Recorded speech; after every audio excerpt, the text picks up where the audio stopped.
L'USB-C, c'est un joyeux bordel. D'apparence, c'est pratique, puisque l'immense majorité des produits high-tech récents en sont équipés, et ça permet d'utiliser un seul et même câble pour tous. Ordinateur, tablette, appareil photo, casque Bluetooth, clavier, souris, drone, et même maintenant les derniers iPhone 15, j'ai pas à me poser de questions, si j'ai un câble USB type C avec moi, c'est bon, je peux tous les recharger avec. Je me prends plus du tout la tête à savoir quel câble je vais emporter avec moi. Donc bon, très bien, mais alors, pourquoi il existe des câbles USB type C à moins de 10 €, d'autres autour des 30 € et certains à 150 €? Eh bien, il faut comprendre que l'USB-C, c'est juste le connecteur. Derrière, il peut y avoir à peu près tout. Par exemple, sur les nouveaux iPhone 15 et 15 Pro, d'apparence, c'est la même chose, alors que non. Derrière le connecteur USB-C de l'iPhone 15, on a de l'USB 2, exactement comme le Lightning que l'on a eu pendant des années. Seule la connectique a changé. Vous aurez beau utiliser un câble différent sur un connecteur différent, certes plus commun, eh bien ça reste de l'USB 2 derrière. C'est super lent, c'est une technologie qui est totalement dépassée depuis déjà un bon paquet d'années. Sur les iPhone 15 Pro et 15 Pro Max, là c'est de l'USB 3.2 que l'on a derrière le port USB type C. Toujours pas la dernière technologie, hein, mais bon, c'est quand même nettement mieux. Sauf que dans la boîte, devinez ce qu'Apple fournit comme câble ? Un câble USB 2, donc insuffisant pour profiter des meilleurs débits en USB 3.2 dont est capable l'iPhone 15 Pro, et c'est pas une petite différence. L'USB 2 est 20 fois plus lent. Du coup, que ce soit pour les nouveaux iPhone 15 et 15 Pro ou d'autres appareils en USB type C que vous pouvez déjà avoir chez vous, je vais vous expliquer dans cette vidéo quels sont, selon moi, les meilleurs câbles que vous pouvez acheter en fonction de ce que vous avez besoin de faire avec, et sans non plus dépenser une fortune. Que vous allez le voir, il y a tous les prix, et tous les câbles USB-C ne permettent pas tous de faire la même chose. Certains câbles laissent juste passer du courant, donc pour la recharge, d'autres sont capables de faire transiter des données, mais pas forcément à la même vitesse que d'autres câbles, et on en a aussi certains qui sont capables de faire passer de l'audio et de la vidéo. Pourtant, tous ces câbles, ils utilisent le même connecteur, l'USB type C, d'où les confusions qu'il peut y avoir. Avant qu'on voit en détail les types de câbles que je vous conseille, je vous parle un instant du sponsor de cette vidéo, Ugreen, qui a les chargeurs parfaits pour accompagner les câbles, justement. Ils ont notamment un chargeur de voyage que j'adore. On peut changer l'embout en fonction du type de prise utilisée dans le pays dans lequel on se rend, et on va pouvoir charger plusieurs appareils en même temps, que ce soit en USB type C ou en USB-A.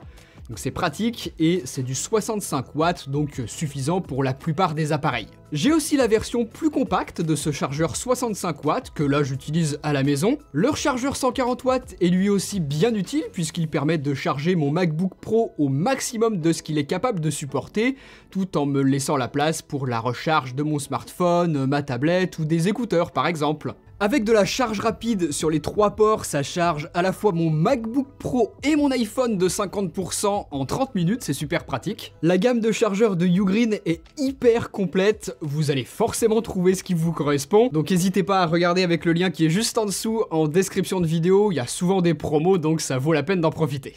Si vous voulez juste acheter le câble USB-C le plus basique, simplement pour pouvoir en mettre partout dans la voiture, votre sac, différentes pièces dans la maison, et pouvoir vous en servir pour recharger n'importe quel appareil en USB type C facilement, pas besoin de dépenser une fortune, pour moins de 10 balles, vous en avez. Je vous mets en description de vidéo le câble que je vous conseille.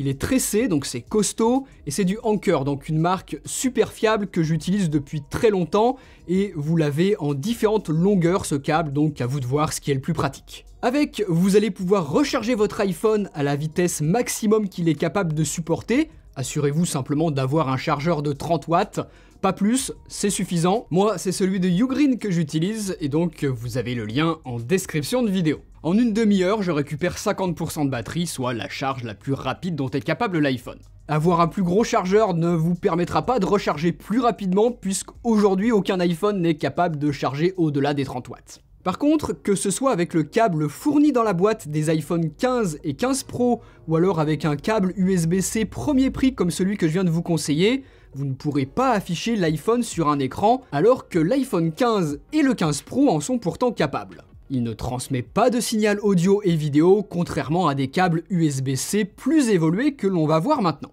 Un excellent câble que je vous conseille, moi, c'est celui-là. C'est de l'USB 3.2, il supporte du 10 gigabits par seconde au maximum comme débit, soit le maximum qu'est capable de supporter l'iPhone 15 Pro, donc ça vous permettra par exemple de transférer des fichiers de votre iPhone vers votre ordinateur bien plus rapidement que si vous utilisiez le câble fourni par Apple. Quand on fait une sauvegarde complète de l'iPhone, ça évite d'y passer la nuit, c'est 20 fois plus rapide qu'un câble USB 2 capé à 480 mégabits par seconde. Pour la vidéo, c'est un câble qui supporte aussi de la 4K jusqu'à 60 images par seconde, donc si vous voulez brancher un ordinateur à un écran externe, c'est pratique.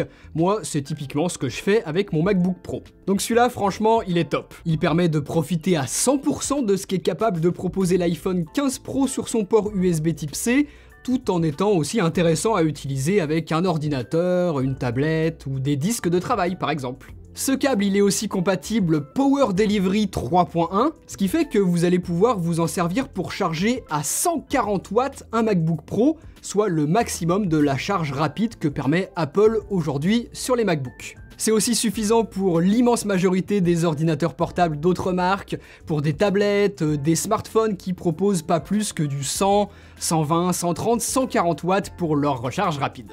Donc voilà, 140 watts pour la recharge, 4K 60 images par seconde pour la vidéo et des débits de transfert assez rapides, c'est déjà un très bon câble à un prix tout à fait correct. Comme pour le reste, je vous laisse son lien juste en dessous en description de vidéo si vous voulez exactement le même que moi, puisque c'est celui-ci que j'utilise.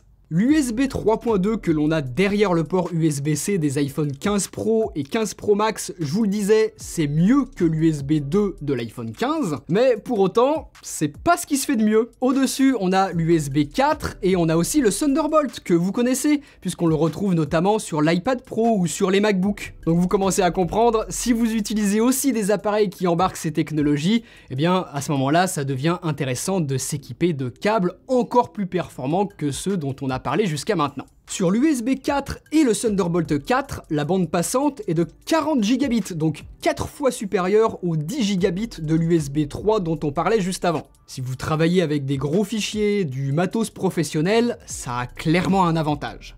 Ce type de câble est aussi bien évidemment capable de transmettre de l'audio et de la vidéo, mais on ne parle plus de 4K 60 images par seconde comme tout à l'heure. Là, on peut faire passer de la 8K à 60 images par seconde, donc encore une fois utile à certains professionnels équipés d'écrans de ce genre. L'USB 4, c'est aussi de la recharge jusqu'à 240 watts, si on a le chargeur à côté qui est capable d'envoyer la même puissance, bien évidemment. Et quand on voit aujourd'hui des constructeurs chinois qui proposent sur des smartphones notamment des charges rapides bien au-delà des 100 watts habituels, eh bien avoir un câble USB 4, ça devient indispensable pour pouvoir en profiter.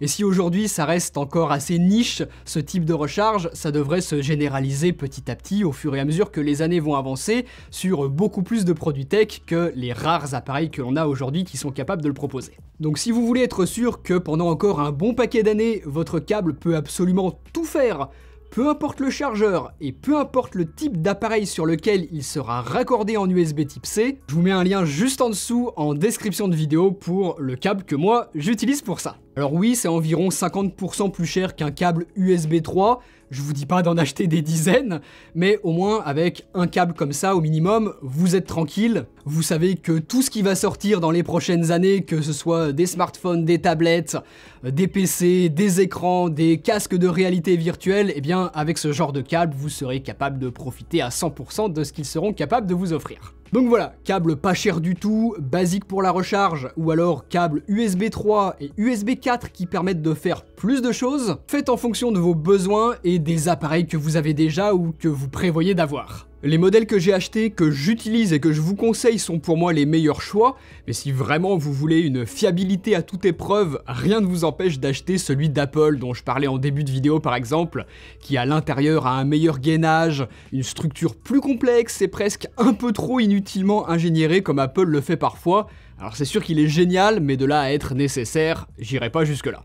En tout cas, j'espère vraiment que vous y voyez plus clair sur ce qu'est l'USB type C, parce que vous avez vu que c'est pas si simple que ça. Et puis si vous avez envie de découvrir plein d'accessoires super pratiques et utiles pour votre iPhone, je vous en ai parlé dans cette vidéo. Salut!